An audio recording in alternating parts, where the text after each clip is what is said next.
All right, welcome back to Design Huddle. We have an amazing guest, my dear friend Melinda. If you follow Design Huddle for a while, she's been on the podcast before, so we don't have a ton of returning guests. We maybe have 3 or 4 returning guests. She might be the 4th returning guest, which is super exciting because I always like to think of like Design Huddle is like my baby. I've grown it. Like now, like my family is getting bigger, the community that I care so much about.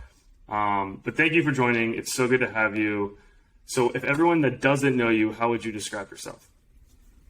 Oh, everyone that doesn't know me, I'm a graphic designer turned brand strategist turned educator.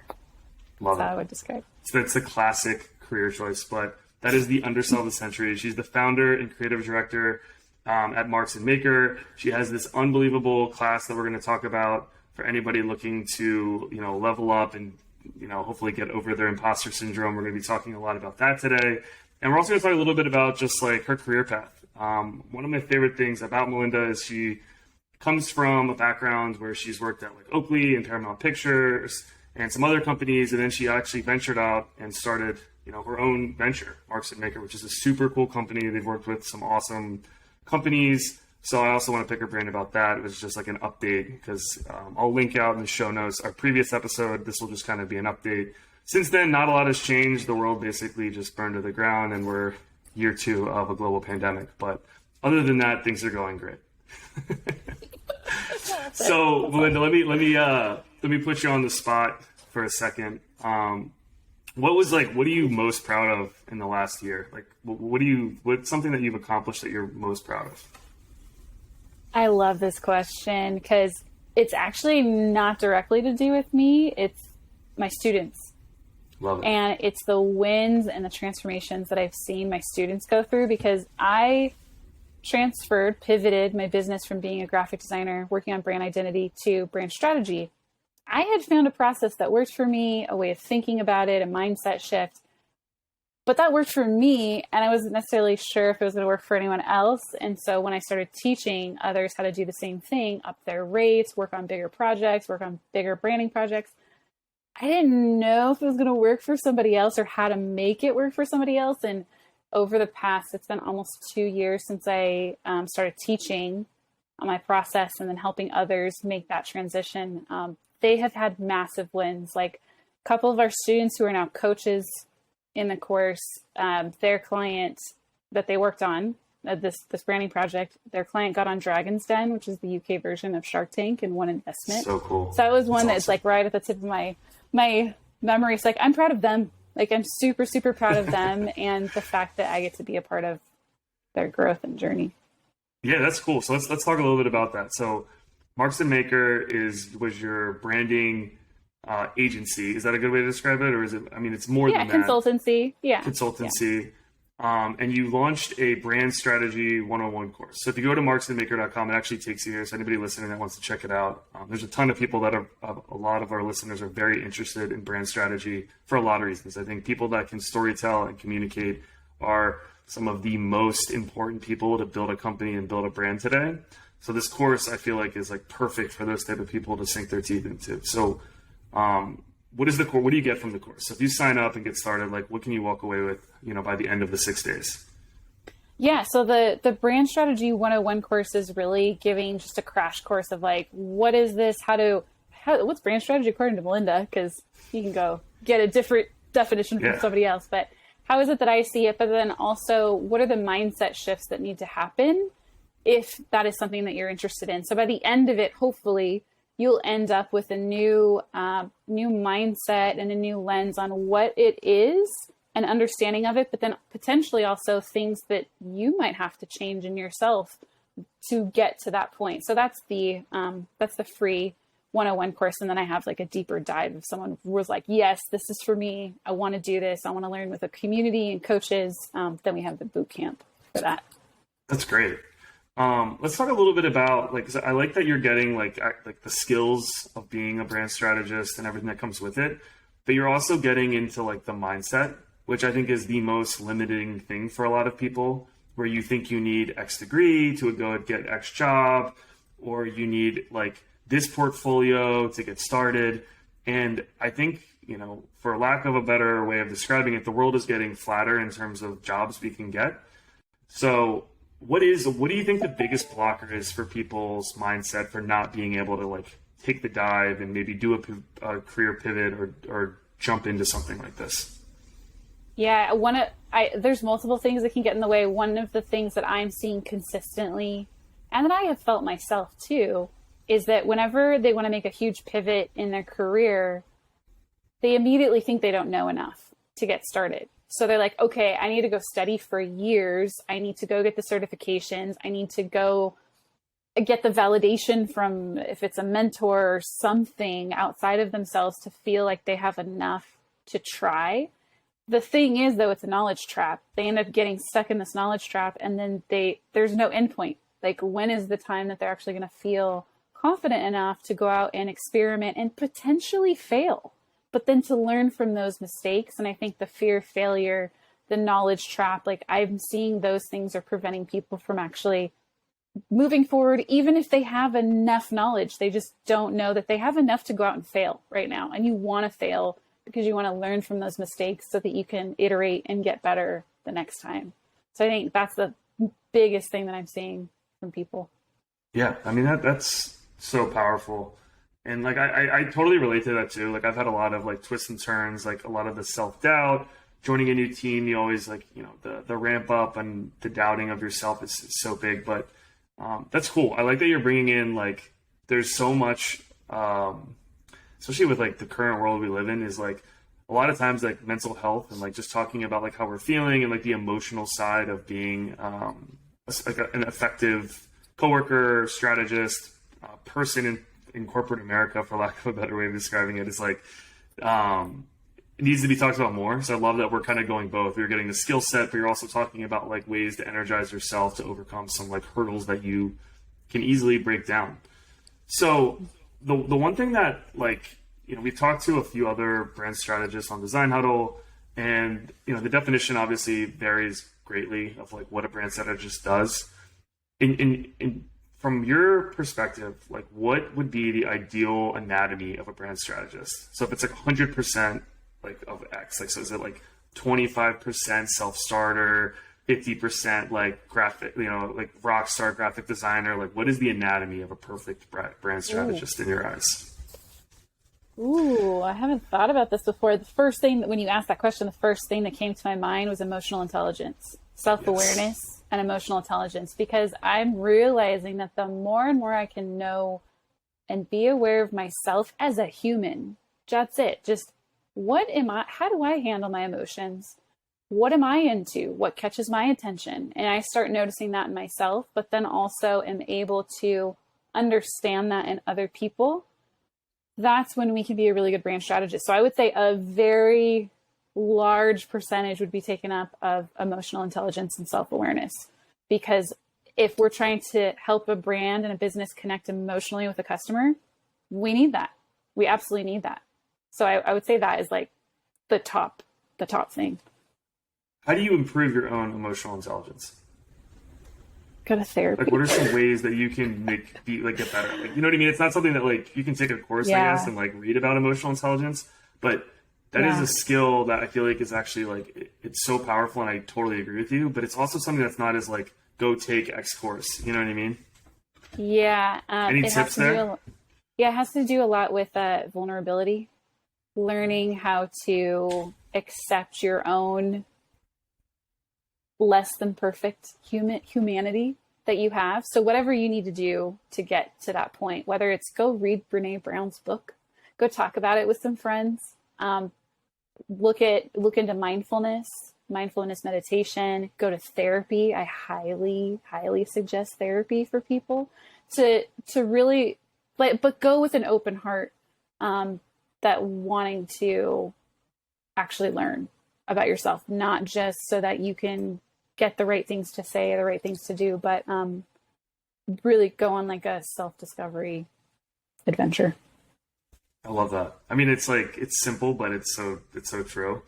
I'm also like, echoing pro therapy. Everyone needs to look inward, improve. Like, self-improvement is something that is like consistently overlooked.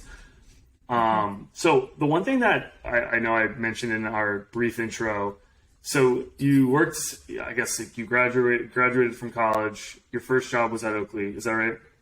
Yes, it was. Oakley. So you kind of got you started learning graphic design. So you started as a graphic designer.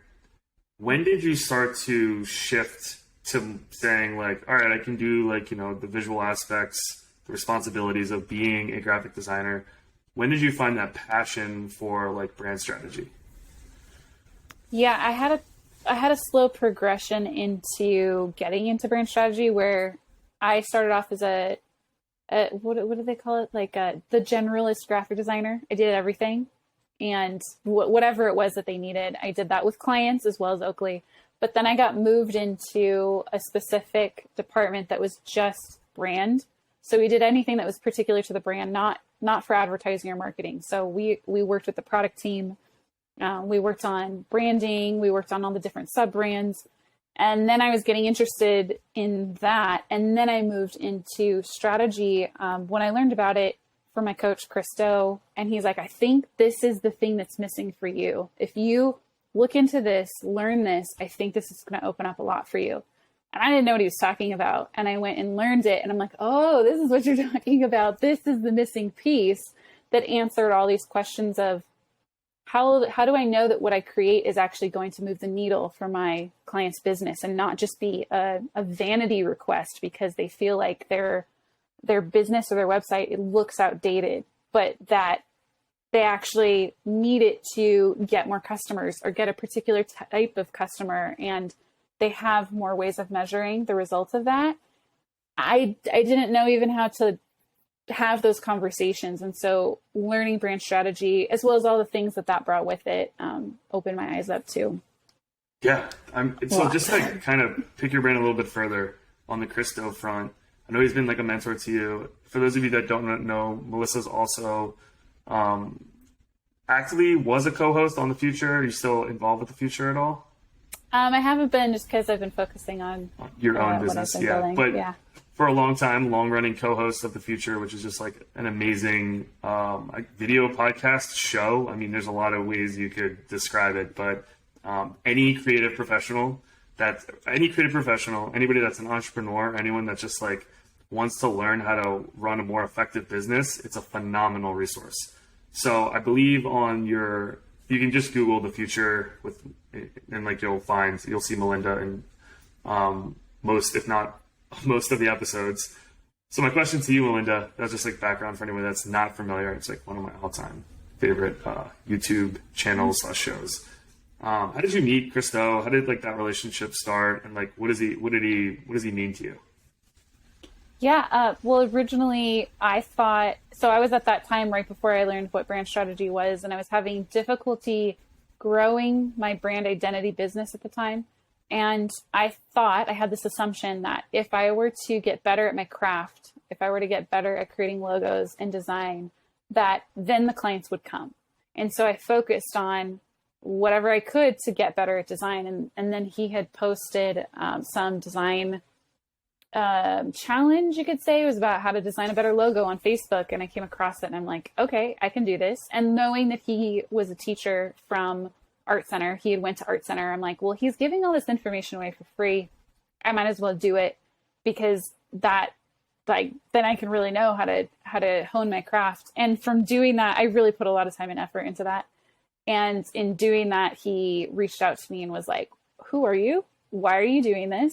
Because my work was good. And so he's like, I don't understand why you're working on this, because it's really good. It's not like you have that much area to improve and grow. So what's going on with your business? And then in talking with me, found out it just wasn't where I wanted it to be at.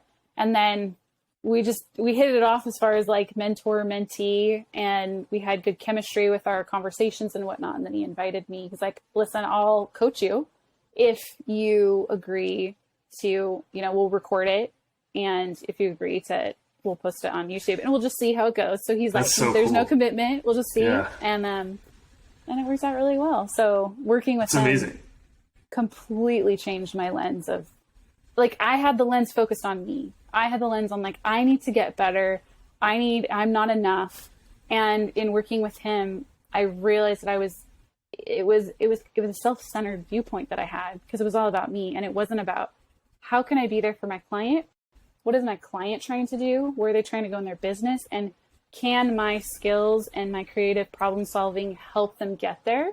If not, I can refer them elsewhere, but it's about them, not about me. And I think that was the biggest mindset shift I had in being coached by him.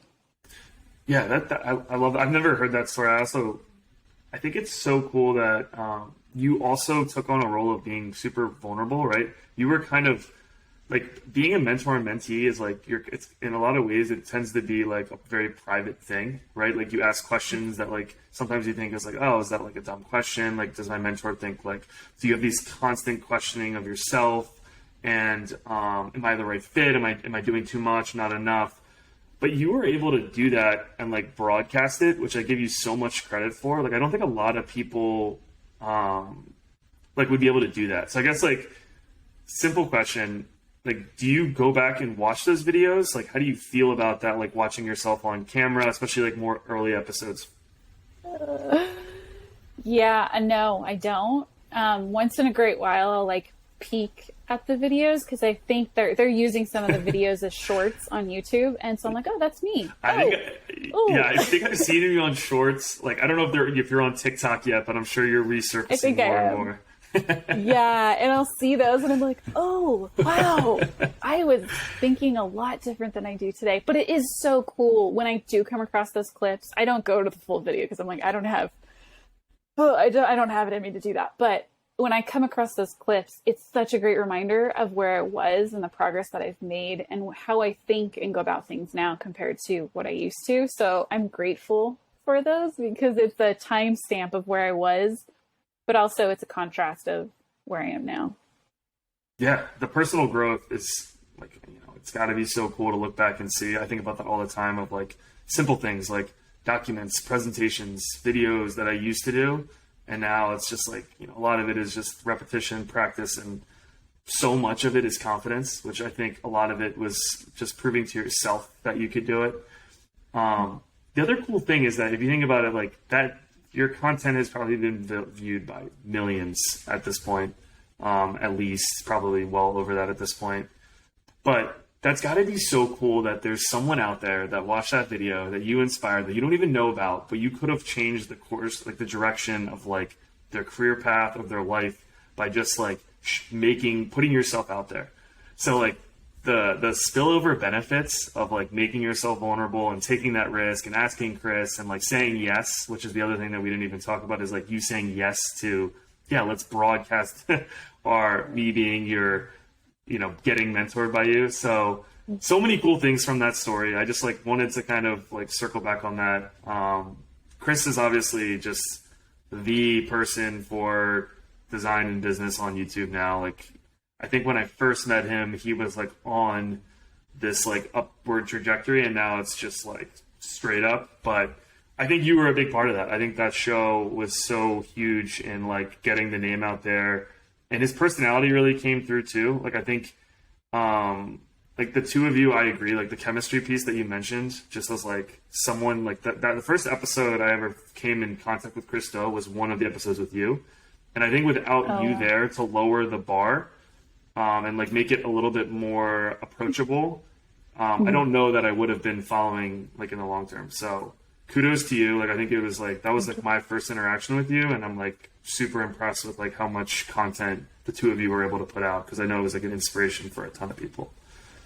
Thank you. I appreciate that.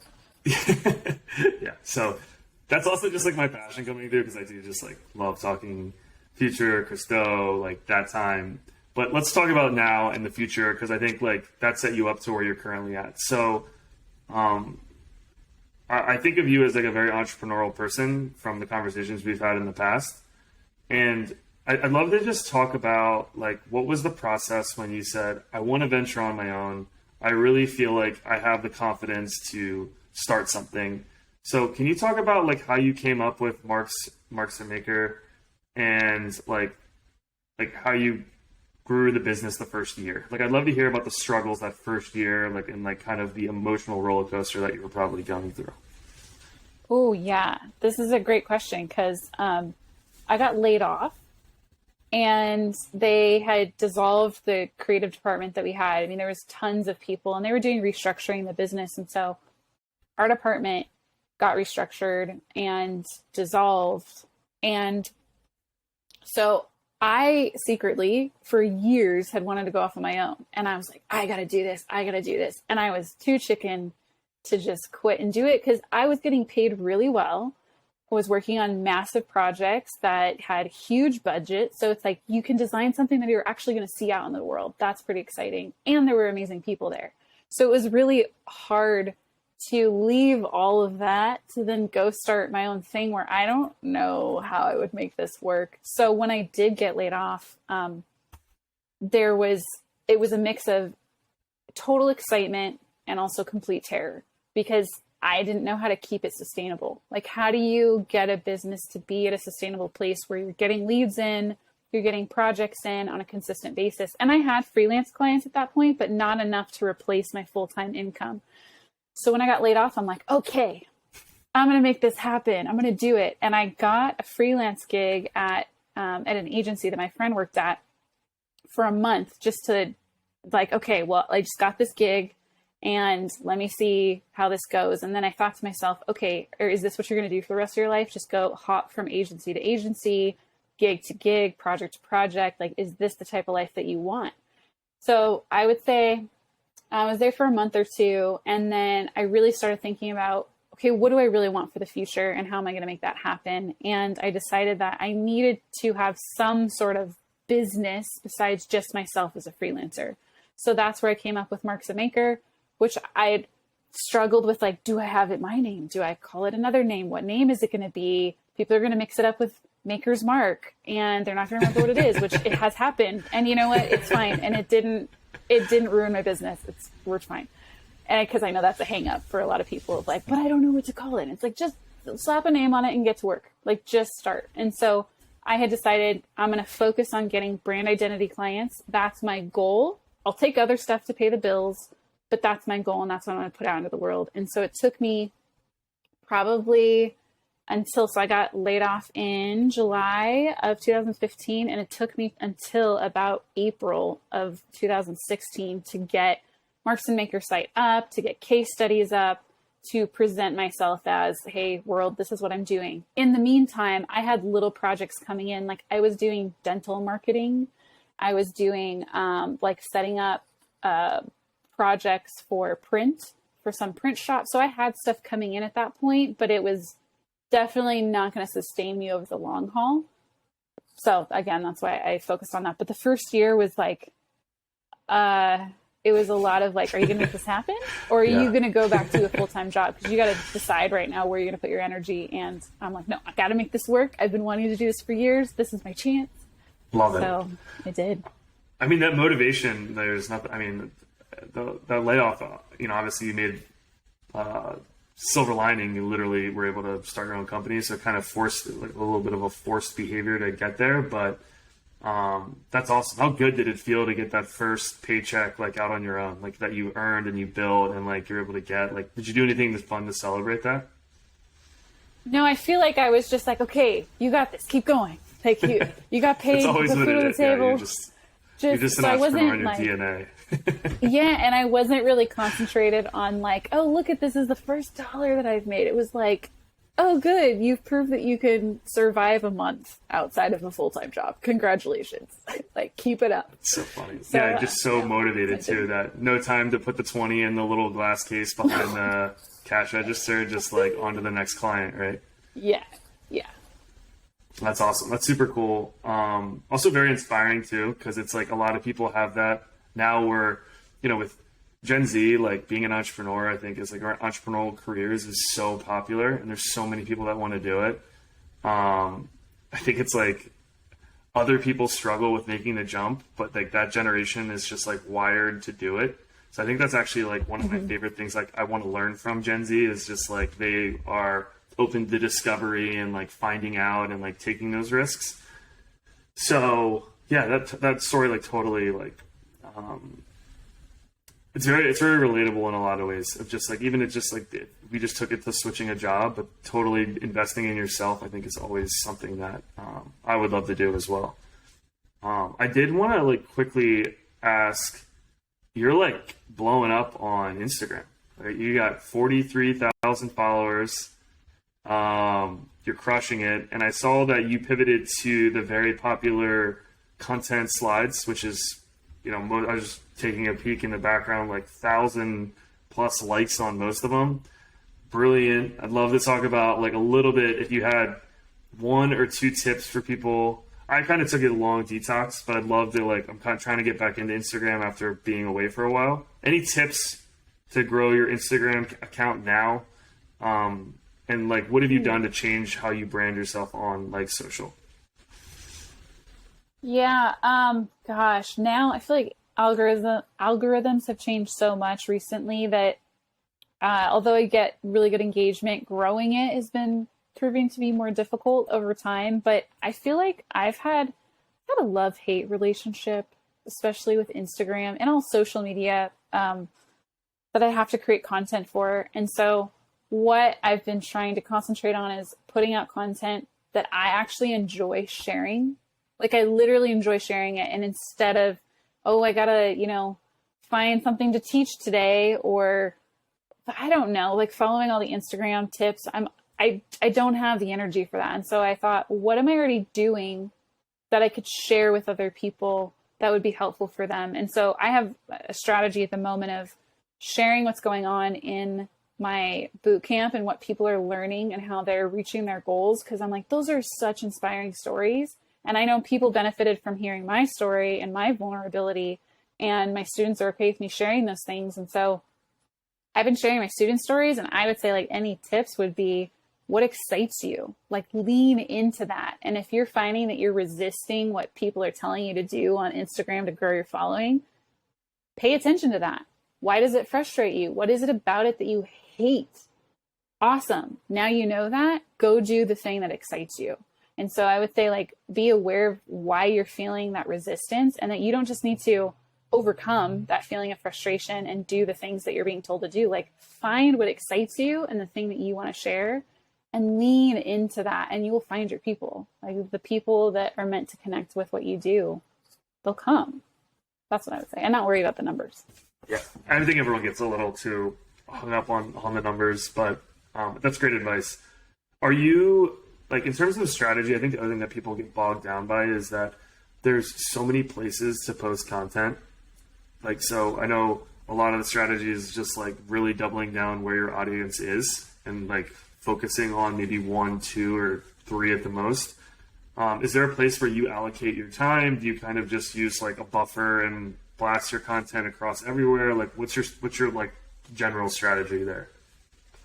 I used to, but it just felt scattered to me. And so I pulled back, and I've only been concentrating on Instagram because I figured, well, that I've already built a following there. I don't mind showing up there. It's somewhere I like to converse with people and be engaged with people there.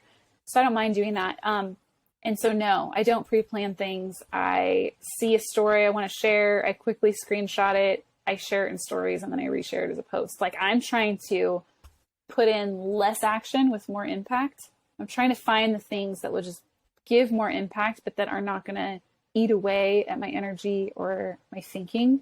And so that's what it's been more in the moment stuff. I'd like to be more planned out, but at the moment, that's what's going on. No, that's I'm kind of the same way. I think that makes total sense. Follow Melinda. It's Melinda Livsey it's Instagram. Just follow her. I'll link it in the show notes. I think I just click. You can link. She links out to the brand strategy course and the brand strategy bootcamp too. So that's an easy way to get it. I'll grab these links so we can put them in the show notes as well. The one thing I wanted to pick your brain a little bit, just to kind of circle back on the brand strategy bootcamp.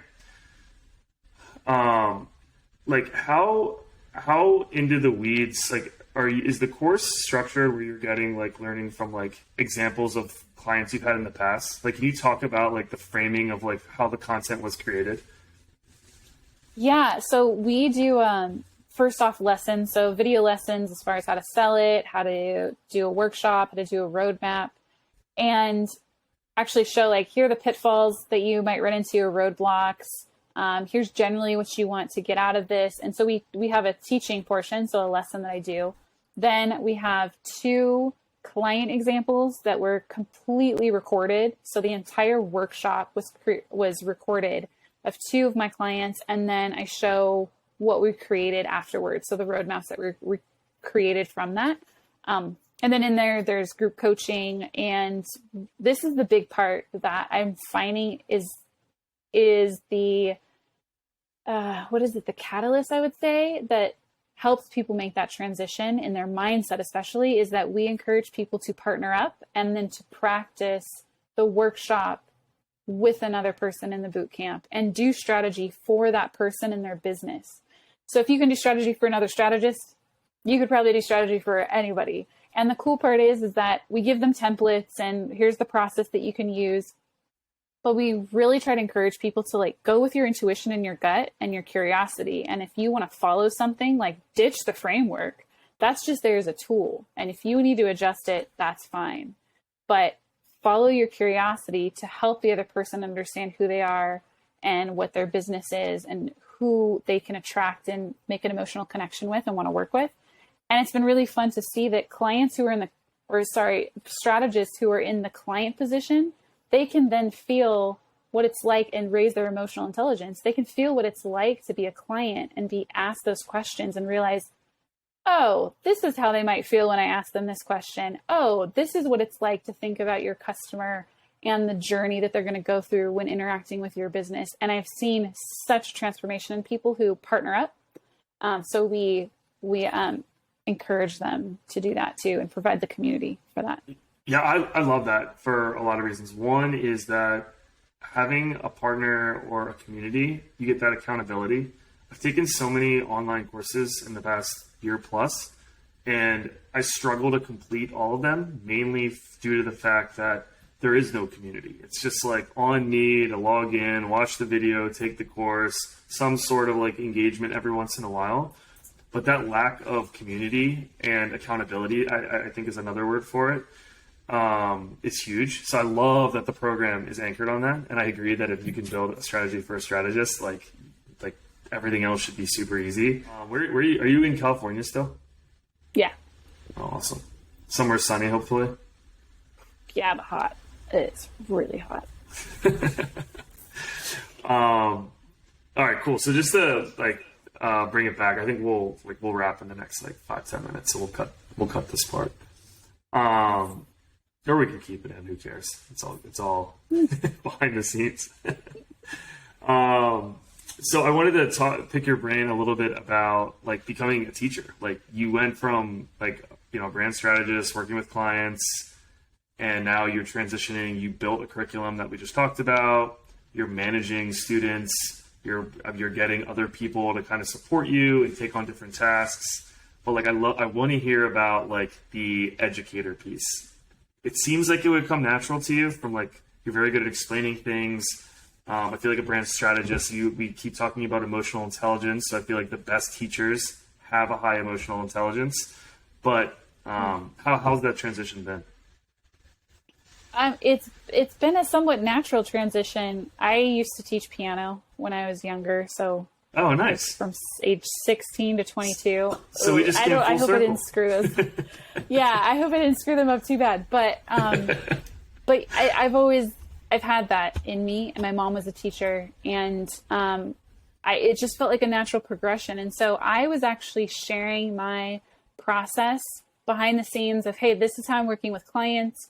And I started a newsletter years ago, probably in 2017, 2018, when I started being coached by Chris, just sharing my process. Hey, this is what I'm doing. But it really was like a journal for myself to see my own progress and to be aware of what I'm doing and the work that I'm putting in and share with others who want to go on the journey with me.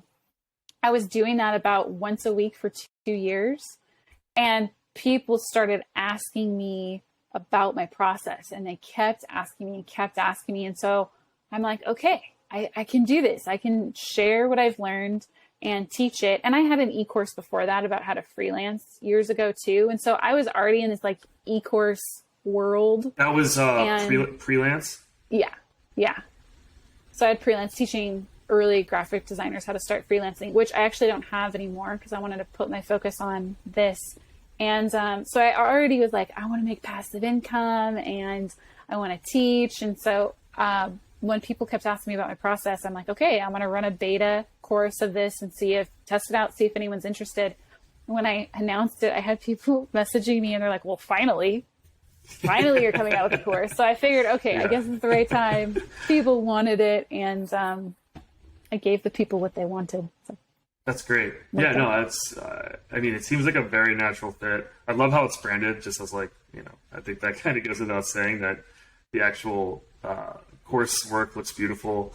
I also love the tagline, on like you're like, what is it, uncertified? Like, oh yeah. Love that. I think that will be coming more to the forefront in the coming year or so. We've been working behind the scenes on that because we were realizing that whole thing I was talking about earlier. So earlier in our conversation about people thinking they need more certifications or thinking they need more knowledge before they start getting started. And we're like, you know what? The job is actually not knowing. And you can rely on the thing that you already have, which is your curiosity. And if you do that, you can go way farther than collecting all this information and knowledge that you think you have and then not actually acting upon it. So that's it. Can I go a little bit into the weeds on like the strategy that,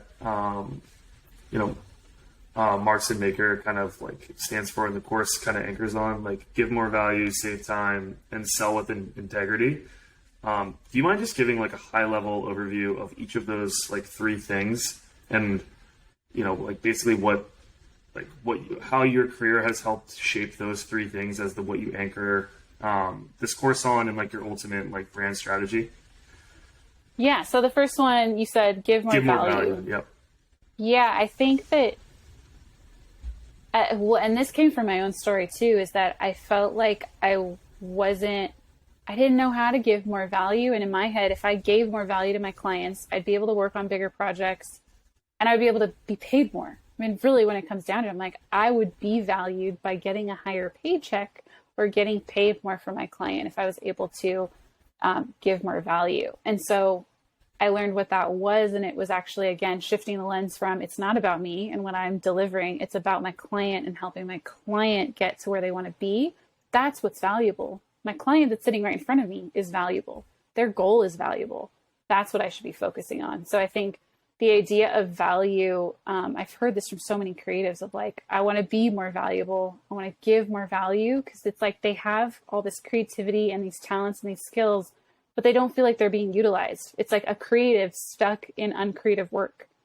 And I think a lot of us have been there where I used to use the term order taker a lot. Like you just get into a job just to be told what to do when you've worked so hard to be a creative and to harness your creative thinking and your curiosity, and then you're not utilized for it. Like that feels like you're undervalued. And so I think a lot of us creatives have felt that way. No, I love that. I think it makes a ton of sense. So the second one was saving time, which is interesting, right? Because if you think about saving time, like that is like the ultimate sign of respect in a lot of ways, right? Where you're being upfront and honest with like how you're spending your time. And you're also making sure, does this also get into a little bit of like making sure you're getting compensated for your time appropriately? Or is that different? I think with the saving time bit, at least how it relates into my own story too, and why I think I use that is that I used to waste a lot of time when I was doing brand identity, that I would waste a lot of time working out like 3 different concepts, like showing them almost finished concepts before they even went to the client, and spending so much time in that only to present it to the client. And no fault to the client, they go, cool, can we Frankenstein together these 3 concepts? Because I think I like this part and this and this part and this. And then we go into endless revisions trying to hit a target that we don't know what exactly it is. And so when I say saving time, it's like, you know where you're headed, you know what done looks like, you know how to measure success. Therefore, we know when we're hitting it, we know when we don't. And so a simple example is I used to show 3 fleshed out brand identities, like really fleshed out and finished, presented them beautifully and everything.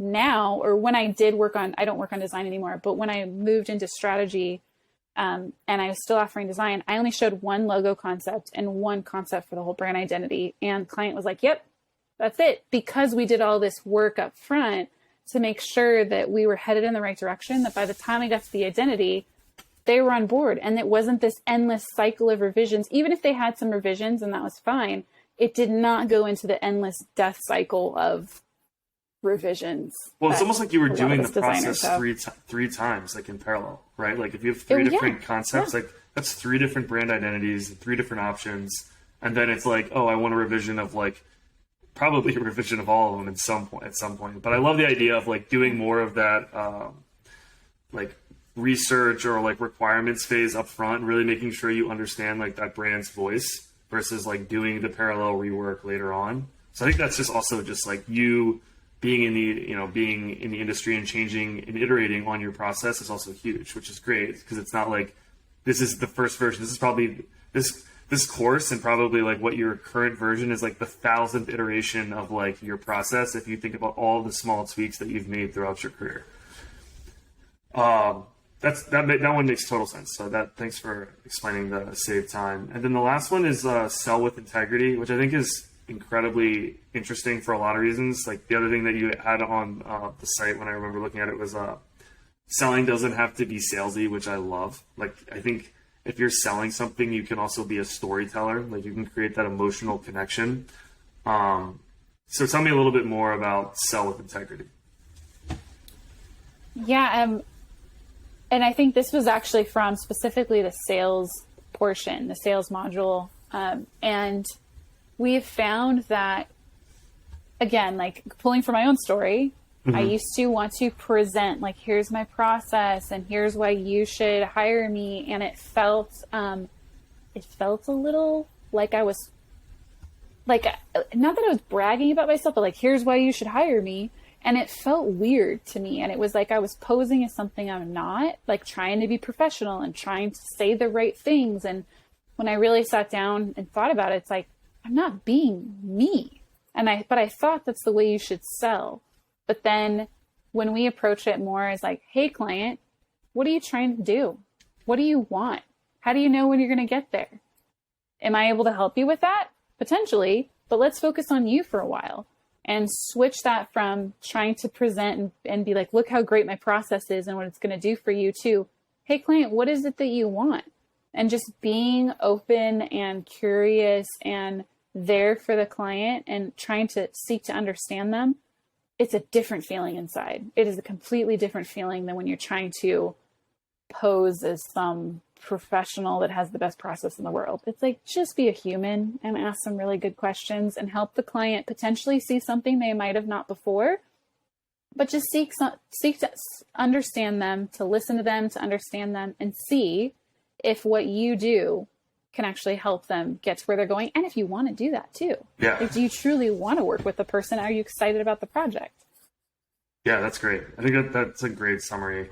I just was super interested in the way that was positioned. So we just went over, give more value, save time, self-integrity.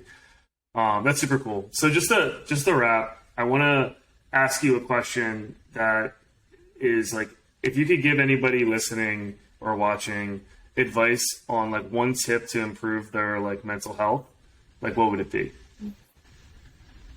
One tip to improve their mental health. They're enough as they are right now. They have enough. You have enough to go to the next step, whatever that next step is for you. But you have enough. You are not lacking. Even though you might feel it, I understand that you might feel it, but if you can get to a place where you know that you are enough, you have enough knowledge, you have enough knowledge to go out and take a risk, to fail, to fall down, and to learn from it. You have enough to go out there and do that right now. Brilliant. Thanks, Melinda. This was like another amazing episode. We'll definitely have you back. Like it's 100% guaranteed. Thank you.